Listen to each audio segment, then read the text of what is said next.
تو انہوں نے کہا میں نے نبی پاک علیہ الصلوۃ والسلام کو فرماتے سنا ہے، اے بلال کھڑے ہو اور ہمیں نماز کے ذریعے راحت پہنچاؤ. It means namaz is relaxation for all of us. نماز is the way to solve your problem. آپ کو جب کوئی پرابلم آئے نا، آپ اللہ کی بارگاہ میں نماز کے لیے کھڑے ہو جائیں. مکروہ وقت نہیں ہے، آپ نوافل پڑھنا شروع کر دیں. آپ دیکھیں نماز ہیلپ کرے گی آپ کی، نماز سے آپ کے لیے راحتیں ہو جائیں گی. آپ کی حضرت عبد الرحمن بن عوف کتنے بڑے صحابی ہیں رضی اللہ تعالیٰ. یہ وہ صحابی ہیں کہ جو عشرہ مبشرہ میں سے بھی ہیں. and he was billionaire on that time. سب سے امیر صحابہ میں جو نام آتے ہیں وہ حضرت عثمان غنی اور حضرت عبد الرحمن بن عوف رضی اللہ تعالیٰ کے نام آتے ہیں. آپ کا ایک بار بے ہوشی غشی طاری ہوئی، ٹھیک ہے، انکانشیس ہو گیا. تو آپ کی والدہ نے کیا کیا؟ آپ کی والدہ، لوگ سمجھے کہ آپ کی جان نکل گئی ہے، آپ کی والدہ مسجد کی طرف چل پڑی تاکہ وہاں جا کے نماز پڑھیں اور اس سے مدد حاصل کریں. جب حضرت عبد الرحمن بن عوف کو ہوش آیا نا، تو لوگوں نے کہا کہ آپ کی طبیعت کیسی ہے؟ تو آپ نے کہا کیا مجھ پر غشی طاری ہو گئی تھی ہیں؟ تو کہا جی. تو کہتے ہیں بے شک میری بے ہوشی میں میرے پاس دو فرشتے آئے اور کہنے لگے تم چلتے نہیں کہ ہم تمہیں خدا کی بارگاہ میں لے جائیں اور تمہارے بارے میں فیصلے لیے جائیں.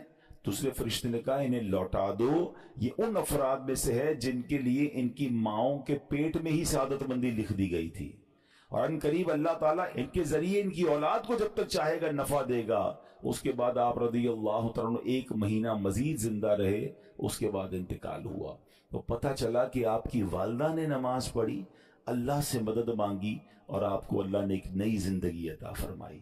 تو آپ اپنی زندگی میں اس پریکٹس کو آج اس آیت سے دیکھیں. ہم نے کرنا کیا ہے؟ ہم جب بیان میں آئیں تو صرف بیان نہیں سننا ہے، ہم نے اللہ نے مجھے کہا کیا ہے. ہم اس ٹاپک کو لے کے اسی لیے چل رہے ہیں نا کہ میرے رب نے ڈائریکٹلی مجھ سے کیا بات کی ہے. تو آج اس آیت میں یہ لیسن مل رہا ہے کہ جب کسی پرابلم میں ہیں، کلیمٹی میں ہیں، تو اللہ کی طرف جانا ہے اور نماز سے مدد چاہنی ہے. وَاسْتَعِينُوا بِالصَّبْرِ وَالصَّلَاةِ. اچھا اب آپ دیکھیں پیارے آقا کی نماز کی کیسی عادت تھی.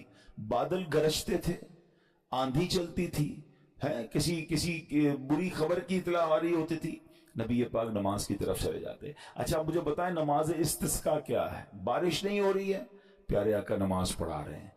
سورج گہن ہو رہا ہے، نبی پاک نماز پڑھا رہے ہیں. چاند گہن ہو رہا ہے، پیارے آقا نماز کی طرف. یعنی کس قدر اللہ کی طرف رجوع ہے. and whenever anything bad happen یا going to bad happen، ہونے والی لگ رہی ہے، کچھ بڑا ہونے والا ہے. ہمیں بھی تو خبریں آ رہی ہوتی ہے نا کہ بھائی کل بہت شدید بارش ہوگی، نہ کرے کوئی اور بری خبر ایکسپیکٹیشن ہے. آپ کو کاروبار میں کوئی ایسی خبر آنے کا ڈر ہے، یا آپ کی کوئی شپمنٹ جاری ہے، واٹ ایور آپ چاہتے ہیں ہر چیز بہتر ہو جائے. قرآن نے فارمولا دیا نا وَاسْتَعِينُوا بِالصَّبْرِ وَالصَّلَاةِ. اللہ نے ڈائریکٹلی مجھے اور آپ کو کہا ہے. تو from now on words make your practice کہ میں نے انشاءاللہ نماز سے مدد لینی. اور آپ اپنی آنکھوں سے دیکھیں گے اور آپ اللہ سے عرض بھی کریں کہ اللہ تو نہیں قرآن میں کہا ہے مدد لے، میں نے کھڑا ہو گیا نماز کے لیے. تو نماز سے آپ نے مدد لینی ہے. اچھا اب اس کے بعد آیت کا جو سیکنڈ پارٹ ہے کہ صبر سے بھی مدد لینی ہے. اور آگے کیا فرمایا؟ ان اللہ مع الصابرین، اللہ صابروں کے ساتھ ہے. سبحان اللہ. اس کا مطلب یہ ہوا کہ اللہ تعالیٰ اپنے علم و قدرت کے ساتھ ویسے تو ہر کسی کے ساتھ ہے، لیکن یہاں صبر کرنے والوں کا خاص ذکر اس لیے ہوا تاکہ انہیں معلوم ہو جائے کہ اللہ تعالیٰ ان کی مشکلات کو دور فرما دے گا. مگر کرنا کیا ہے؟ صبر کرنا ہے. اچھا اب صبر کے بارے میں 2 باتیں بڑی اہم ہیں کہ صبر نارملی ہم جب بھی صبر کے بارے میں سنتے تو صبر ہم کہتے ہیں یار تکلیف آئی ہے صبر کرو. یقیناً یہ بھی صبر ہے، مگر صبر کی ایک اور قسم بھی ہے جو اس سے بھی سپیریئر ہے، جو اس سے بھی افضل ہے. اور وہ کیا ہے؟ گناہ کے لیے دل چاہے، حرام کے لیے دل چاہے، نفسانی خواہشات برا کام کروانا چاہ رہی ہیں اور بندہ اس پر صبر کرے. یہ صبر جو ہے نا یہ شریعت کو اور محمود ہے اور بڑا افضل ہے کہ انسان کو جی چاہے کہ فلاں گناہ کرنا ہے مگر وہ اس پر صبر کرے. اور دوسرا صبر وہی ہے جو ہم جانتے ہیں کہ کوئی مصیبت آ جائے، کوئی آفت آ جائے، کوئی ہمارا اللہ نہ کرے کسی سے لڑائی ہو جائے، ہمیں کوئی برا بھلا کہے، ہم اسے معاف کر دیں، صبر کریں. یا جسمانی تکلیف ہے، کاروبار میں پرابلم ہے، ہم اللہ کی رضا پر راضی رہیں. تو یہ 2 قسم کے صبر ہیں.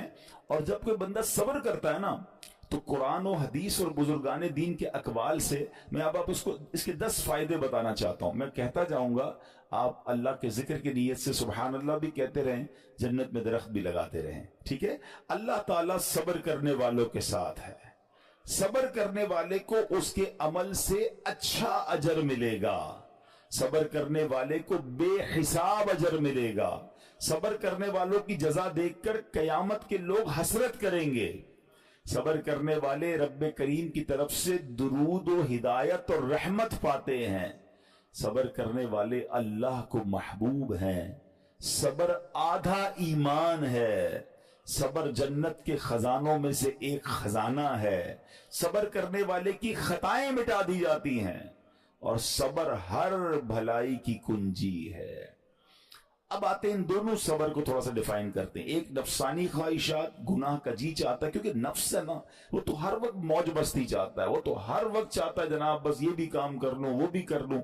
اب مجھے یہ دیکھنا ہے کہ میرا یہ کام اللہ کو راضی کرے گا یا رب کو ناراض کر دے گا. لیکن جو نفسانی خواہشات پر صبر کرتا ہے نا, گناہ سے اپنے آپ کو بچاتا ہے. قرآن کیا کہتا ہے؟ وَأَمَّا مَنْ خَافَ مَقَامَ رَبِّهِ وَنَهَى النَّفْسَ عَنِ الْهَوَىٰ فَإِنَّ الْجَنَّةَ هِيَ الْمَأْوَىٰ. اور رہا وہ جو اپنے رب کے حضور کھڑے ہونے سے ڈرا اور نفس کو خواہش سے روکا, تو بے شک جنت ہی اس کا ٹھکانہ ہے. دل چاہ رہا ہے, شیطان کہہ رہا ہے کر لے, کوئی دیکھنے والا نہیں ہے, علاقہ بھی چینج کر لیا, شہر بھی تبدیل ہو گیا, nobody here to watch you, مگر اللہ دیکھ رہا ہے. اچھا نارملی اگر غور کریں ہم گناہ کرتے کیوں ہیں؟ جتنے بھی گناہ ہیں, what ever the list of گناہ اٹھائیے. کوئی شراب پیتا ہے, کوئی بدکاری کرتا ہے, معاذ اللہ, کوئی جوا کھیلتا ہے, کوئی جناب بے حیائی کرتا ہے, گندی چیزیں دیکھتا ہے یا جھوٹ بولتا ہے, واٹ ایور. ان تمام گناہوں میں تھوڑی سی لذت ہے, ٹیسٹ. ٹھیک ہے, غیبت میں بھی ٹیسٹ ہے, بلکہ کتابوں میں آیا کہ غیبت میں شراب سے بھی زیادہ مزہ ہے, جبھی تو بندہ چھوڑتا نہیں ہے. اچھا لیکن یہ تمام ٹیسٹ میں ایک بڑی اہم بات اب میں کہنے جا رہا ہوں. یہ بزرگ نے بڑی کمال کی ون لائنر ہمیں دے دیا ہے. وہ کہتے ہیں کبھی بھی لذت کے لیے گناہ مت کرنا, کیونکہ لذت ختم ہو جائے گی, گناہ کا جواب اور پنشمنٹ باقی رہ جائے گی. اب آپ اس فارمولے کو سامنے رکھیں کہ جب بھی ہم گناہ کرتے ہیں, فیو منٹس یا فیو آورز کی ایک انجوائمنٹ ہے, آفٹر دیٹ انجوائمنٹ ختم, مگر اس کا جواب باقی ہے, عذاب باقی ہے, اللہ نہ کرے اللہ ناراض ہوا تو پنشمنٹ باقی ہے. تو کیا فرمایا؟ انجوائمنٹ کے لیے گناہ مت کرنا, انجوائمنٹ ختم ہو جائے گی, عذاب باقی رہ جائے گا. اور اگلا سینٹنس کتنا خوبصورت ہے, فرماتے ہیں کبھی بھی تکلیف کی وجہ سے نیکی مت چھوڑنا, تکلیف ختم ہو جائے گی, اجر باقی رہ جائے گا. اب مثال دیتا ہوں, اس کی 2-3 ایگزامپل سمجھیے. گناہ کی ایگزامپل تو آپ سمجھ گئے کہ کوئی بھی تھوڑی دیر کا گناہ کرتا ہے, لذت پاتا ہے, وہ گناہ ختم, عذاب باقی. اب نیکی میں کیا ہوتا ہے؟ فجر کے لیے اٹھنا, نیند آ رہی ہے, دل نہیں چاہ رہا, آپ اٹھے, آپ نے وضو کیا, فجر پڑا, وہ اٹھنے کی تکلیف تو ختم ہو گئی نا, واپس سونا تو سو جائیے, مگر فجر کا اجر اور ثواب باقی رہ گیا ہے. رمضان کے روزے ڈیفیکلٹ ہیں, لیکن افطار کے بعد تکلیف ختم ہو جاتی ہے, ہم کھاتے پیتے ہیں, موج کرتے ہیں, مگر ثواب باقی رہ جاتا ہے. کبھی کبھی آپ کو کوئی مسجد میں بلاتا ہے, یار چلو بھائی بیان ہو رہا ہے, اجتماع ہو رہا ہے, کوئی نیکی کی بات ہو رہی ہے, نہیں یار دل نہیں چاہ رہا, آپ آ گئے, آدھے 1 گھنٹہ بیٹھے, پھر چلے گئے, وہ آپ کا جو ٹینشن تھا یا پریشر تھا وہ ختم ہو گیا, مگر ثواب باقی رہ گیا. تو اب اس فارمولے کو یاد رکھیے گا, جب بھی گناہ آپ کی طرف آئے نا, آپ سوچیں کتنی دیر کا فائدہ ہے. 1 گھنٹہ دوستوں کے ساتھ بیٹھوں گا, بری باتیں کروں گا, 2 گھنٹے فلم دیکھوں گا, 2 ڈھائی 3 گھنٹے, بس اس کے بعد جواب تو باقی ہے نا, قیامت تک اللہ کو جواب دینا پڑے گا. نہیں یار مجھے انجوائمنٹ کے لیے گناہ نہیں کرنا ہے. اور جب کوئی نیکی کا کام آئے اور آپ کو لگے یار دل نہیں چاہ رہا, مزہ نہیں آ رہا, بوریت ہوگی, چھوڑنا یار, تو بندہ سوچے کتنی دیر کی نیکی ہے, آدھے گھنٹے کی, 1 گھنٹے کی, بس 2 گھنٹے کی, اور ثواب باقی رہ جائے گا. Let's do it. اگر یہ بات سمجھ آ گئی نا آپ کو, تو انشاءاللہ دیکھیے گا گناہ سے بچنا اور نیکیاں کرنا آسان ہو جائے گا. تو اب کیا فرمایا قرآن نے کہ جس نے اپنے نفس کو روکا, کیا خوبصورت آیت ہے, وَأَمَّا مَنْ خَافَ مَقَامَ رَبِّهِ وَنَهَى النَّفْسَ عَنِ الْهَوَىٰ, اور رہا وہ جو اپنے رب کے حضور کھڑے ہونے سے ڈرا اور نفس کو خواہش سے روکا تو بے شک جنت ہی اس کا ٹھکانہ ہے. اور ایک اور جگہ کمال سے فرمایا وَلِمَنْ خَافَ مَقَامَ رَبِّهِ جَنَّتَانِ. مبارک ہو ان کو جو اللہ سے ڈرتے ہیں نا، صبر کرتے ہیں، گناہ نہیں کرتے، رک جاتے ہیں. قرآن کہتا ہے جو اپنے رب کے حضور کھڑے ہونے سے ڈرے اس کے لیے 2 جنتیں ہیں. ایک نہیں 2 جنتیں ہیں. سورہ رحمان کی ہی آیت ہے.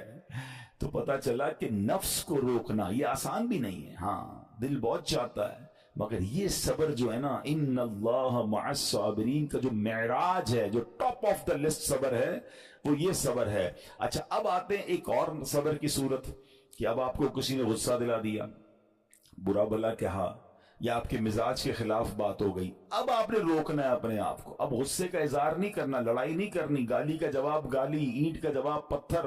انگریزی کا مقولہ ہے نا ٹٹ فور ٹیٹ، جیسے کو تیسا. نہیں، یہ ہماری شریعت ہمیں نہیں سکھاتی. اچھا آج کل کسی کو کہو نا یار آپ کیوں یار لڑائی کر رہے ہیں، بھائی میں جواب نہ دوں تو لوگ سمجھیں گے کمزور آدمی ہوں. مجھے اپنا روب بھی تو رکھنا ہے، میں بھی تو پتا چلے کون ہوں، اپنا بتاؤں تو صحیح کون ہوں. سچی بات پتہ ہے کیا ہے؟ جو ٹٹ فور ٹیٹ کرتا ہے، گالی کا جواب گالی سے دیتا ہے نا، وہ واقعی بتا دیتا ہے وہ کون ہے. وہ اپنا تعارف کروا رہا ہوتا ہے کہ یہ بھی ایسا ہے، میں بھی ویسا ہی ہوں. او بھائی. اچھا پھر ایک اور عجیب جملہ بڑا مشہور ہے آج کل، جناب ہم شریف کے ساتھ شریف ہیں، ہم بدماش کے ساتھ بدماش ہیں. مجھے آج تک سمجھ نہیں آئی یہ کون سا بٹن لگا ہوا ہے آپ کے اندر کہ شریف کے ساتھ آپ شریف ہو جاتے ہیں، بدماش آتا تو آپ بھی بدماش ہو جاتے ہیں. جناب والا شریف آدمی شریف کے ساتھ بھی شریف ہوتا ہے، بدماش کے ساتھ بھی شریف ہوتا ہے. جب بھی تو وہ غلط آدمی اچھا ہوگا نا. نبی پاک علیہ الصلوۃ والسلام نے گالیاں سن کر دعائیں دی ہیں، پتھر برسانے والوں کو بھی دعائیں دی ہیں، مگر ہم تو تیار ہی رہتے ہیں یار میں بتاؤں گا اس کو میں کون ہوں. ایک گالی دی ہے میں اس کے ساتھ پشتوں کو گالیاں دوں گا. تو پھر آپ بھی ویسے ہی ہو گئے نا جناب. حدیث پاک کیا ہے؟ ہو از مور اسٹرانگر، ہو از مور پاورفل. اللہ کے حبیب علیہ الصلوۃ والسلام فرماتے ہیں کہ بہادر وہ نہیں، یہ بخاری شریف کی حدیث ہے، بہادر وہ نہیں جو پہلوان اور دوسرے کو پچھاڑ دے، بلکہ بہادر وہ ہے جو غصے کے وقت اپنے آپ کو قابو میں رکھے. اصل بہادری یہ ہے. تو اگر آپ نے واقعی صبر سے مدد لینی ہے، ان اللہ مع الصابرین کا مجدہ لینا ہے، تو بدلے نہیں لینا ہے، معاف کرنا ہے. ذرا مل کر میرے ساتھ شب قدر کی دعا دہرائیے گا. اللہم انک عفو کریم تحب العفو فاعف عنی. اللہم انک عفو کریم تحب العفو فاعف عنی. اللہم انک عفو کریم تحب العفو فاعف عنی. What is the meaning؟ اس دعا کا معنی کیا ہے؟ اللہم انک عفو، اے اللہ تو معاف کرنے والا ہے، تحب العفو معافی کو پسند کرتا ہے، فاعف عنی اللہ مجھے بھی معاف کر دے. ہم کیا کہہ رہے ہیں اللہ سے؟ اللہ مجھے معاف کر دے، میرے سارے اگلے پچھلے گناہ معاف کر دے. مگر دیر از اے کوسچن، آپ نے معاف کر دیا سب کو؟ بندہ کہتا نہیں میں تو انتظار میں بیٹھا ہوں، میں تو موقع کی تلاش میں، بس موقع ملے پھر بتاؤں گا میں کون ہوں. ہاتھ میں آ نہیں رہا بندہ، ٹرائی کر رہا ہوں کسی جگہ آ جائے، بس کوئی اس کے پیسے ویسے آ جائیں، کوئی اس کا معاملہ میرے پاس آ جائے، بس پھر دیکھو کیا کرتا ہوں. بیٹھے اس انتظار میں بیٹھے بہت سارے لوگ. کمال لے یار، یعنی دشمنیاں پالی ہوئی ہیں، رشتہ داریاں کاٹی ہوئی ہیں، دوستوں کے پاس جا نہیں رہے ہیں، میاں بیوی میں لڑائی ہے، ایک سوری کے لیے بیوی گھر بیٹھی ہے، وہ کہتی شوہر سوری کہتے تو میں آ جاؤں گی، شوہر کہتا ہے بیوی معافی مانگ لے تو میں لے آؤں گا. ارے بھائی کوئی بھی آگے بڑھ کے معافی کر لو بھائی، اللہ سے معافیاں مانگ رہے ہو، بندوں کو معاف کرنے کے لیے کوئی تیار نہیں ہے. مجھے خود بتائے نا یہ کیسی دعا ہے کہ اے اللہ تو مجھے معاف کر دے، میں نے کسی کو معاف نہیں کرنا. یہ بنتی ہے دعا؟ اللہ سے پتہ ہے کیا کہیں؟ اے اللہ میں نے بندہ ہو کر تیرے سارے بندوں کو معاف کر دیا ہے، تو سب سے بڑا معاف کرنے والا ہے نا، اللہ تو بھی مجھے معاف کر دے. Look at the way to talk. یہ مزہ ہے نا بات کرنے کا، پھر دعا کرنے کا لطف بھی آئے گا آپ کو. تو دشمنیاں نہ رکھیں، غصے پر قابو پائیں، معاف کریں. ایک حدیث سن لیجئے، لرزا دیتی ہے، ڈرا دیتی ہے. اللہ کے نبی علیہ الصلوۃ والسلام فرماتے ہیں جو رحم نہیں کرتا اس پر رحم نہیں کیا جاتا. حدیث کا خلاصہ ہے. اور جو معاف نہیں کرتا اسے معاف نہیں کیا جاتا. اب بتائیے ہم معاف کرتے ہیں؟ ہم رحم کرتے ہیں؟ ہم کہتے ہیں اللہ ہم پر رحم کرے، ہم کسی پر رحم نہ کریں. نہیں ہوگا رحم. پہلے اپنے اندر تو لائیے یہ باتیں. اب ایک جو خوشحالی اور تندرستی میں اللہ کی راہ میں خرچ کرتے ہیں، یہ بڑی خوبصورت بات ہے، یہ غریب اسلامی بھائیوں کے لیے بھی مدنی پھول ہے۔ امیر تو خرچ کرتا ہے، نارملی غریب خرچ نہیں کرتا اللہ کی راہ میں۔ ہمارے قبلہ مفتی قاسم صاحب نے تفسیر قرآن صراط الجنان میں ایک بڑی پیاری بات لکھی۔ آپ کہتے ہیں پوری دنیا کے امیروں کا سروے کر لینا، ان کی جو پیسے بڑھنے کی ایک وجہ یہ بھی ہوتی ہے کہ وہ کہیں نہ کہیں چیریٹی کر رہے ہوتے ہیں، مدد کر رہے ہوتے ہیں، وہ مدد اور وہ نیکی ان کے پیسے بڑھا رہی ہوتی ہے۔ اور پوری دنیا کے غریبوں کا سروے کریں تو ان میں سے بڑی تعداد وہ جو خرچ ہی نہیں کرتی اللہ کی راہ میں، کہتے ہیں ہم کیا خرچ کریں، ہم تو غریب ہیں، ہم پر لوگ خرچ کریں۔ میں آپ کو فارمولا دے رہا ہوں اور یہ قرآن سے دے رہا ہوں، جو تنگی میں بھی اللہ کی راہ میں خرچ کرتے ہیں، جو خوشحالی میں بھی خرچ کرتے ہیں۔ آپ تنگی میں آپ روپیہ خرچ کریں، یہ نہیں کہتے آپ 10,000 روپے خرچ کریں، جتنی آپ کی حیثیت، یہ کاروبار ہے، آپ 1 روپیہ دیں گے اور آئے گا، آپ 10 روپے دیں گے اور آپ کسی نہ کسی نیکی کے کام میں خرچ کرتے رہیں، آپ غربت سے باہر آ جائیں گے۔ If you want to take out yourself from that problem، آپ آئیں اللہ کی راہ میں خرچ کرنا شروع کریں۔ قرآن کہہ رہا ہے کہ جو تنگی اور خوشحالی میں اللہ کی راہ میں خرچ کرتے ہیں، اور اگلا پارٹ کتنا خوبصورت ہے، فرمایا وَالْكَاظِمِينَ الْغَيْظَ وَالْعَافِينَ عَنِ النَّاسِ، فرمایا اور غصہ پینے والے اور لوگوں سے درگزر کرنے والے۔ انعام کیا ہے؟ واللہ یحب المحسنین، اور اللہ نیک لوگوں سے محبت فرماتا ہے۔ اور پھر ہاں زندگی میں کلیمٹیز، پرابلم، بیماریاں، مشکلیں، قرآن خود کہتا ہے کہ من قریب تمہیں آزمائیں گے، کبھی بیماری آئے گی، کبھی بھوک آئے گی، کبھی مال کم ہو جائیں گے، کبھی ڈسٹربنس آئے گی، خوف آ جائے گا، تو بی ریڈی فار دیٹ، صبر کرنا ہے، کیونکہ اللہ نے فرمایا وبشر الصابرین، صبر کرنے والوں کے لیے خوشخبری ہے۔ تو اللہ کرے کہ یہ بات ہمیں سمجھ آ جائے اور ہم اس آیت پر عمل کرنے والے بن جائیں تو زندگی بڑی آسان ہو جائے گی۔ یہاں ایک میں عقیدے کی بات بھی کلیریفائی کر دوں، کچھ لوگوں کو بعض اوقات کنفیوژن ہوتی ہے یا لوگ کنفیوژن کریٹ کرتے ہیں۔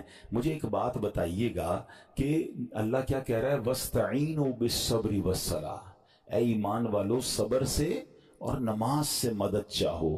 کیا صبر اور نماز خدا ہیں؟ بتائیے، نہیں ہے نا، اللہ تو نہیں ہے، ہم صبر اور نماز کی عبادت تو نہیں کرتے۔ تو جب قرآن کہہ رہا ہے کہ صبر اور نماز سے مدد مانگو، تو غیر اللہ سے مدد مانگنے کا درس تو ہمیں قرآن دے رہا ہے۔ تو اس کا مطلب یہ ہوا کہ اللہ کے سوا کسی چیز سے یا کسی شخصیت سے مدد لینے کا مقصد یہ نہیں ہوتا کہ ہم اس کی عبادت کر رہے ہیں۔ اگر آج کے دور میں کوئی اللہ کے نبی سے کہتا ہے کہ یا رسول اللہ انظر حالنا، یا بھر دو جولی میری یا رسول اللہ، تو یہاں کوئی شرک کی بات نہیں ہے، کیونکہ یہاں یہ نیت نہیں ہے کہ ہم ان کو خدا مان رہے ہیں، یا یہ بھی نیت نہیں ہے۔ ایک عقیدہ کلیئر کر دیتا ہوں، پوری دنیا میں عاشقان رسول کا یہی عقیدہ ہے کہ کوئی نبی، کوئی صحابی، کوئی ولی اپنی طرف سے کسی کو کچھ نہیں دے سکتا، وہ سب رب کے محتاج ہیں۔ اللہ کسی کا محتاج نہیں ہے، جو اللہ کا ہے وہ اس کا اپنا ہے۔ ہاں اللہ نے اپنے مخصوص بندوں کو کچھ عطائیں کی ہوئی ہیں، کچھ پاورز دیے ہوئے ہیں، وہ اللہ کی عطا سے اگر کسی کو تقسیم کرتے ہیں تو اس میں کوئی پرابلم نہیں ہے۔ قرآن کہہ رہا ہے اے ایمان والو صبر اور نماز سے مدد چاہو۔ یہاں ایک اور بات سمجھنی ہے، دنیاوی طور پہ بھی کیا ہوتا ہے کہ آپ کسی باس ہوتا ہے اپنے کسی مینیجر کو پاور آف اٹارنی دے دیتا ہے کہ یہ تمہارے پاس اس پراپرٹی کا پاور ہے، تمہارے پاس فلاں چیز کا پاور ہے، وہ اس پاور کے بہاف پر وہ کام کر دیتا ہے، مگر کوئی یہ نہیں کہتا کہ he is the owner, actually he have attorney, he have power of attorney. بالکل ہمارا بھی عقیدہ یہ ہے کہ اللہ نے اپنے کچھ مخصوص بندوں کو، اپنے پیاروں کو کچھ اختیارات عطا فرمائے ہیں، اور جب وہ ان اختیارات پر عمل کرتے ہیں تو ایکچولی وہ اللہ ہی کی عطا ہے۔